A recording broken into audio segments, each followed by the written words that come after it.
अंशुल, मैं सबसे पहले आपके पास आना चाहता हूं। सरकार का ये कहना है कि भाई जब अंतर्राष्ट्रीय बाजार में दाम ही बढ़ गए तो फिर हम क्या करें? संकेत जी, देखिए, ये सरकार की जितनी भी नीतियां हैं वो गरीब विरोधी हैं। वो गरीबों को मारना चाहती हैं, गुर्बत को नहीं। और आप ये देख रहे हैं, जैसी सरकार की प्रतिक्रिया थी ये कोविड को लड़ने के लिए, वो बिल्कुल गरीब विरोधी थी। कुछ पूंजीपति थे, उनको सहायता करने की सारी ये साजिश थी। अब मैं बताता हूं कैसे। क्योंकि यहां पर एक्साइज ड्यूटी तो सरकार ने घटाई नहीं। पेट्रोल डीजल की पहले बात कर लेते हैं, वो तो है ही। और आप जानते हैं कि एक्साइज ड्यूटी नहीं घटाएंगे, अगर आप लगातार इनकी कीमतें बढ़ाते रहेंगे तो इसका कैस्केडिंग इफेक्ट होता है और कीमतों पे इसका बहुत भयंकर असर पड़ता है। और ये रिग्रेसिव टैक्सेशन है और इसमें सबसे ज्यादा जो मार पड़ती है वो गरीबों को पड़ती है।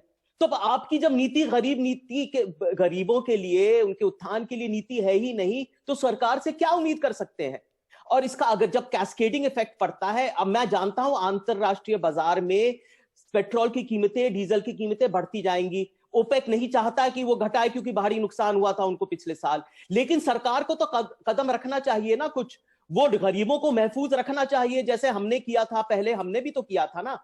अब धर्मेंद्र प्रधान औरों का ये कहना है कि हम कीमतें बढ़ा रहे हैं। देखिए, इनकी नैतिकता देखिए कि हम कीमतें इसलिए बढ़ा रहे हैं क्योंकि वहां से पैसा लेके, गरीबों से मतलब पैसा छीन के हम जन कल्याण कार्यक्रम में इसको लगाएंगे और फिर एक तोहफे के रूप में उन्हीं को वापस देंगे। मतलब आप गरीबों से पैसा ले रहे हैं, उनको गिफ्ट रैप कर रहे हैं और वापस उन्हीं को दे रहे हैं। और वो भी उनके पास जा रहा है कि नहीं, ये किसी को नहीं पता। देखिए, जितनी भी यहां पर मैक्रो इकोनॉमिक प्रतिक्रिया है सरकार की, उनकी सप्लाई साइड इकोनॉमिक्स जो है, जो एक साल से चलती आ रही है, जो आत्मनिर्भर अभियान है, सब विफल रहा है। और they are not even hedging their bets. वो ये भी नहीं चाहते कि डिमांड बढ़े। मैं आपके पास आना चाहता हूं। आपने सुना अंशुल अभिजीत ने अपना पूरा नजरिया जो है वो बता दिया है, वो किस तरीके से देखते हैं। और जो सबसे मुख्य बिंदु उन्होंने उठाया वो है एक्साइज ड्यूटी। एक्साइज जो आप कलेक्ट करते हैं, वो इतनी भारी भरकम रकम जो कि अब 30 रुपए से ज्यादा हो गई है, इतना तो टैक्स केंद्र सरकार ले लेती है, उसके बाद राज्य सरकार भी टैक्स लेते हैं। ऐसा है संकेत जी कि ये सब कांग्रेस का ही करनी है जिसको हम ढो रहे हैं और जिसके कारण हमको इतनी कठिनाइयों का सामना करना पड़ रहा है।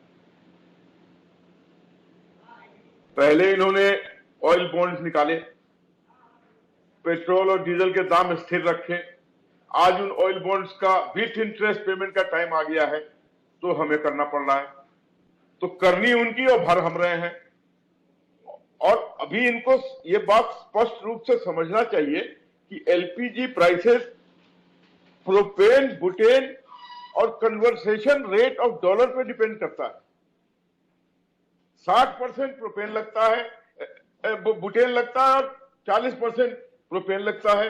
जो इंडियन ऑयल कंपनीज है, इंडियन ऑयल, बीपी, एचपी, इनके पास लाइन शेयर है इन चीजों का। लेकिन जो आईपीपी है, इंपोर्ट पैरिटी प्राइस, वो सऊदी अरब एलपीजी प्राइस उसके डिक्लेरेशन पर डिपेंड करता है। वो बेंचमार्क है उसका। वो डिक्लेयर करता है free on board price, ocean freight, custom duty, port duty. उसके बाद जब वो इंडिया पहुंचता है तो उसके बाद हम उसको रुपये में कन्वर्ट करते हैं। उसके बाद उस पर हम लोकल फ्रेट, ये तो पेट्रोल और डीजल की बात हो गई ना। अब बात करते हैं जो घरेलू गैस है उसकी। कर रहा हूं मैं, एलपीजी की बात कर रहा हूं। मैं पीएनजी की बात कर रहा हूं। पाइप्ड नेचुरल गैस जो है, जो लोगों के घर पाइप के माध्यम से आती है, पीएनजी। जो पाइप के माध्यम से आती है उसमें सिर्फ आप फ्रेट चार्जेस और बॉटलिंग चार्जेस ही तो हटाएंगे, और तो सारी चीजें कॉमन रहेंगी। लेकिन ये लोग इस चीज को देख नहीं रहे हैं। दूसरी चीज, 95% ग्रोथ हो गया है कंजम्पशन में। तो कुछ इसकी सब्सिडी हमने हटा दी थी कोविड में जब ये नीचे आ गया था। तो अब हमको लगता है कि इस पर सब्सिडी दोबारा वापस लाने की बात है। और अब देखिए तो कि प्राइसेस कहां भाग रहे हैं। प्रोपेन की प्राइसेस में $20 पर मेट्रिक टन का इजाफा हुआ है। बुटेन में $10 मेट्रिक टन का इजाफा हुआ है। 171%। मेरा एक छोटा सा कहना है पीकेडी नाम्बियार जी, ठीक है, मैं आपकी बात समझ गया। नाम्बियार जी, मैं आपसे ये पूछना चाहता हूं कि पेट्रोल पर और डीजल पर जो टैक्स है उस पर तर्क ये दिया जाता है कि भाई ये जनता के हित के लिए ही तो पैसा चाहिए, और पैसा कहाँ से आएगा?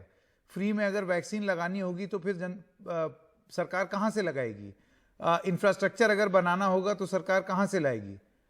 तो फिर मतलब ये कैसी रणनीति हुई कि एक तरफ आपने जनता से ही लिया, उसके फलस्वरूप हुआ ये कि फल, सब्जी, रोजमर्रा की जितनी चीजें हैं सब महंगी हो जाएं, और उसके बाद आप बोल दें कि देखिए ये सब आप ही के हित में तो हमने महंगा किया है, क्योंकि फ्री में आप ही को तो हम दे रहे हैं। संकेत जी, मैं आपको बहुत आदर करता हूं। मैं समझता हूं कि आप एक ऐसे पत्रकार है जो न्यूट्रल बात करते हैं। मुझे लगता है कि राजनीति से बढ़कर जो पेट्रोलियम टैक्स का और पेट्रोलियम डिपेंडेंसी के ऊपर हमें बात करना चाहिए। भारत ऐसे इतनी बड़े देश, 80% आज भी हम गुलाम है एक तरह से पेट्रोलियम प्रोडक्ट्स के लिए बाहर का जो लोगों को। आपका जैसे लोग चर्चा, ये जो प्राइस राइज, ऑफ कोर्स ये तो कोई भी, चाहे सरकार का, इवन मोदी जी खुद भी इसके लिए कोई एक्सप्लेनेशन नहीं दे पाएंगे कि यार ये तो प्राइस बढ़ रहा है, वो बहुत अच्छा है देश के लिए और या सामान्य जन के लिए। तो कोई भी नहीं इसके लिए कोई भी, अगर मैं भी बोलूंगी कि यार बहुत अच्छा हो रहा है, इसकी वजह से वो दे रहे, ये दे रहे, बातें करने के लिए होगा। लेकिन चर्चा ये होना चाहिए, 70 साल के बाद भी 80% हमारे जो फ्यूल के डिपेंडेंसी इंपोर्ट में है। आज की रेट में भी 8 लाख करोड़ का जो इंपोर्ट बिल है हमारे देश का, इसके लिए कोई कहीं ना कहीं कभी तो किसी न किसी को तो जवाब देना पड़ेगा, संकेत जी। दूसरी बात यह है, हमने ये, अगर मोदी जी का मैं इसलिए दावा देता हूं कि ऑल्टरनेट फ्यूल के ऊपर अगर कोई गवर्नमेंट पिछले 70 साल में कभी किया होगा, वो सिर्फ और सिर्फ मोदी गवर्नमेंट है। इलेक्ट्रिक कार, आपने कभी 7 साल पहले इलेक्ट्रिक कार का तो सिर्फ सुना ही है, आज की डेट में आप सड़कों पे देखता है। भाई तो हमें पेट्रोलियम प्रोडक्ट की जगह, आज जिस आदमी की सब्जी महंगी हो रही है उसको आप क्या बताएंगे? उसके लिए जाओ इलेक्ट्रिक कार ले लो, कितनी सस्ती हो गई, सब्जी ना खाओ आज। नहीं, मैं आपको उसके लिए भी जवाब दे देता हूं। अगर आप देखते हो जनरली, अगर जिस तरह का जो प्राइस बढ़ रहा है, जिस तरह से जो ऑयल प्राइसेस और जहां पीएनजी और गैस प्राइसेस बढ़ा हुआ, उसका मात्रा में गवर्नमेंट काफी हद तक 6% से कम जो एफएमसीजी जो वृद्धि है, जो आप आंकड़ा जो जिसके लिए कहते हैं, जो महंगाई का जो वृद्धि कहते हैं, they have been able to contain that to an extent, but how long will they be able to contain? कब तक वो इसको पकड़ के, तो मैं कह रहा हूं, तो रणनीति, सरकारी रणनीति क्या हो? क्योंकि ऐसे तो देखिए दाम बेलगाम हो जाएगा, वो तो हो ही रहा है, सारी मजबूरियां, लेकिन क्या आप वो सब पास ऑन करते रहेंगे लोगों पर? सरकार कहां बीच में आए, ये बड़ा सवाल है। एक सेकंड में आपके पास आऊंगा। ताबिश पटेल जी ने अभी नहीं बोला है। जी पटेल साहब, आपका क्या विचार है? देखिए ऐसा है कि अभी दाम बढ़ रहे हैं, कुछ मजबूरियां गिनाई जा रही हैं, ठीक है, मजबूरियां हो भी सकती हैं, लेकिन ये तो बढ़ता चला जाएगा अगर, तो मजबूरियां है नहीं, ये मजबूरियां, ये फार्स है। संकेत जी, इंपॉर्टेंट बात यह है कि दाम बढ़ना और घटना तो है ही है, मगर इन लोगों के ऊपर, जनता के ऊपर से किसी तरह की, सरकार के ऊपर किसी तरह की लायबिलिटीज अपने ऊपर इन्होंने लिया नहीं। हर चीज को प्राइवेटाइजेशन करके और ये करके वो बेचना चाहते हैं ताकि अपने मतलब जिम्मेदारी से मुक्त हो जाए।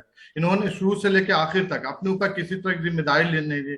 जब कांग्रेस की गवर्नमेंट थी तो ये हंगामा कर रहे थे, पूरे लोग सड़क पर थे कि भाई जनता का नाम है, प्राइम मिनिस्टर इसका जवाब दीजिए कि क्यों ये इतना तेल महंगा था। उस वक्त ये चीजें लागू नहीं हो रही थी क्या? उस वक्त भी तो ये चीजें थी, मगर हर चीज, एक पेट्रोल से, अगर पेट्रोल महंगा होता है तो उसके लिए सब्जी है, ट्रांसपोर्ट महंगा होता है, सारी चीजें महंगी होती जा रही है। कोई ऐसी चीज है जो चीज 5 रुपए में लेते थे आज 25 रुपए में ले रहे हैं।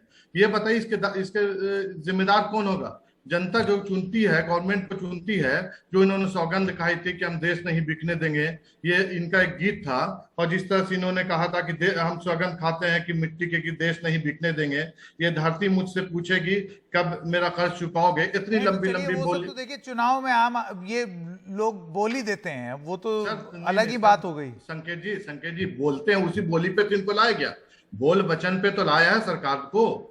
इनको क्या पता था जनता को कि, पर आपको लगता है सरकार को स्टेप इन करना पड़ेगा? क्योंकि देखिए ये बोल देना है कि भाई अंतर्राष्ट्रीय बाजार में दाम बढ़ रहे हैं, ये आप कब तक दलील देंगे? वो तो बढ़ते सर, चले गए तो सर देखिए, ऐसा है ना कि देश को बचाने के लिए अपने भी सिस्टम को लागू करना पड़ेगा।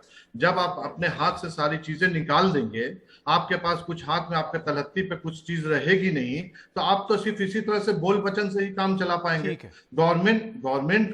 गवर्नमेंट के कंट्रोल में क्या चीज है? ये हर चीज प्राइवेटाइजेशन करते जा रहे हैं। आप देख रहे हैं, जो उनके एयरपोर्ट पे भी जाइएगा तो आप एक गाड़ी एंट्री लेते हैं पार्किंग में, दूसरे तरफ निकलने के 50 रुपए देना पड़ेगा। हाँ। तो जनता कहाँ जा रही है? मिडिल क्लास से लेके प्राइवेट जनता जो कहाँ जाएगी? नहीं, बताइए ये तो ना आप मेरे को। दूसरी वाली ट्रैक पे चले गए, प्राइवेटाइजेशन नहीं, और वो बढ़ते हुए दाम, वो- दोनों का तारतम्य। तो क्या है, ये इतना बड़ा सब्जेक्ट है कि इसको कम समय में चर्चा करना थोड़ा सा मुश्किल है। आप सब लोगों का बहुत बहुत धन्यवाद। आज समय थोड़ा सा कम है मेरे पास,